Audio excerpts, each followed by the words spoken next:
So we recently visited Iceland for the first time, and honestly, it completely blew us away. It's such a beautiful place, and it's not like anywhere else that I've ever been. We were only in Iceland for 5 days, and we spent our time exploring the south coast.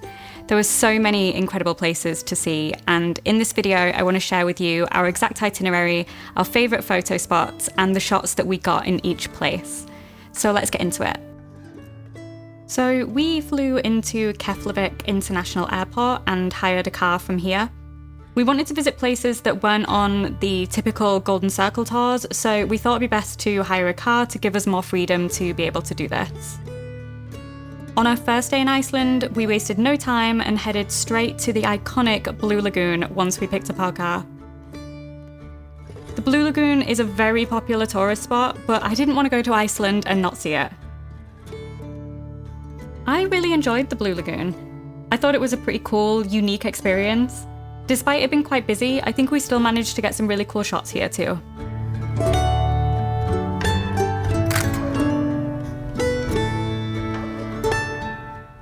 From the Blue Lagoon, we headed to our first hotel in Reykjavik. By this point, it was quite late in the day, so we just went for a walk around the city centre and got some food. We did stop at the famous church in Reykjavik to get some cool shots with this iconic landmark in the background.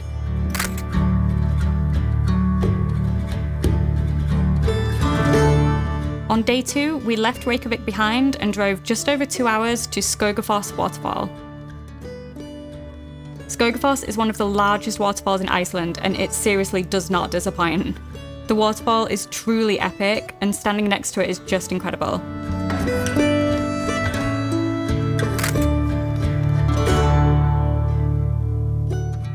You can walk right up to the waterfall, just prepare to get absolutely drenched. We walked across this little stream to get a closer shot, and we definitely got our feet wet.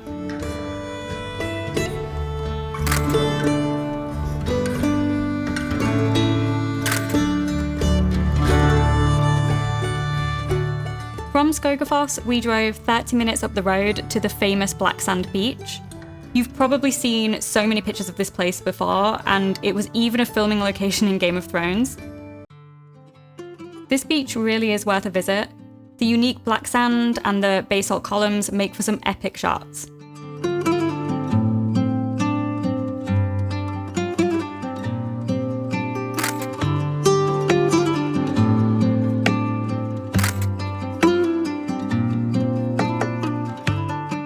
You do have to be really careful here though, as the sneaker waves are really dangerous and can come in really quick.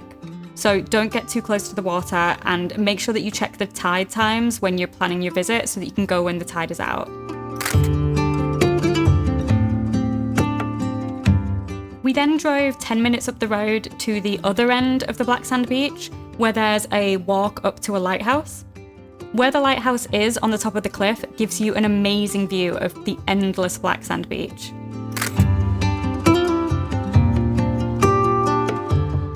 On day 3, we went back on ourselves a little bit and drove 15 minutes up the road to the parking for the DC-3 plane wreck. This is basically the wreckage of a plane that crashed on the beach in 1973, and you can walk right up to it. It takes about an hour to walk to the plane wreck from the car park, but it had rained quite heavily that morning, so we opted to get the shuttle bus instead, which runs regularly throughout the day. You can purchase a ticket on the bus, and it only takes about 10-15 minutes to get to the plane wreck, so nice and easy.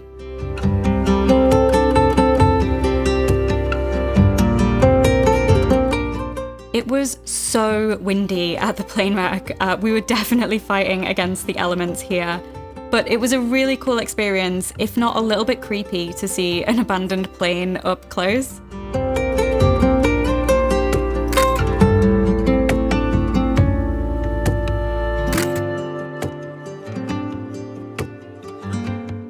From the plane wreck, we started our long journey towards Vestrahorn, the furthest east that we would be heading, but en route we were keen to stop off at Diamond Beach. Diamond Beach is a beautiful black sand beach, best known for the icebergs that wash ashore from the nearby Glacier Lagoon. We got pretty lucky this day with lots of icebergs on the shore, but it can differ greatly day to day, so try to plan in more than one visit to Diamond Beach if you're really wanting to get those shots amongst the icebergs.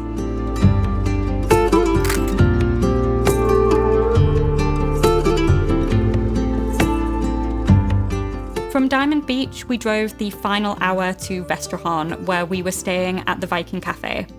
Booking a stay at the Viking Cafe includes access to Vestrahorn, but if you are staying elsewhere, you can still buy a ticket from the Viking Cafe to access the mountain.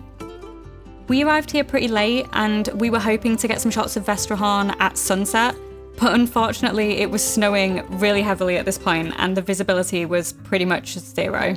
This was the view from the road up to Vestrahorn, and as you can see, there was just no chance that we was going to get a good shot of anything at this point.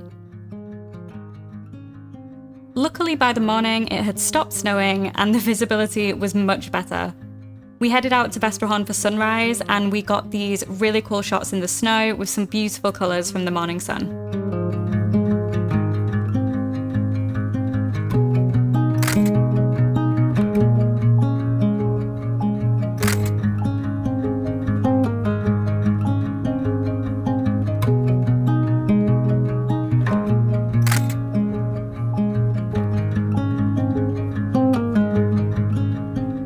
As the day went on, the conditions got better and better, the snow melted, and we was able to get some clear shots of the mountain.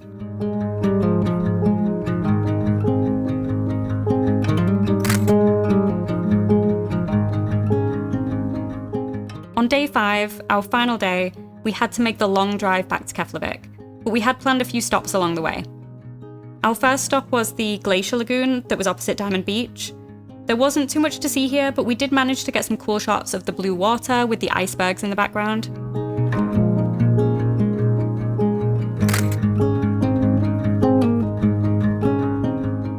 From here, we drove just over 2 hours to our next stop, Yoda Cave.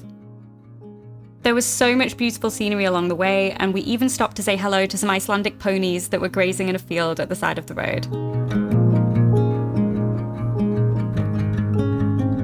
It's pretty easy to get to Yoda Cave from the main road, and there's literally a car park right next to the cave, so you can just park up and explore.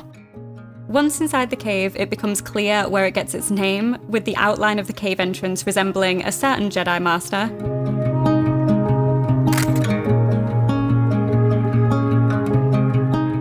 From here, we made our final journey back to Keflavik to get ready to fly home.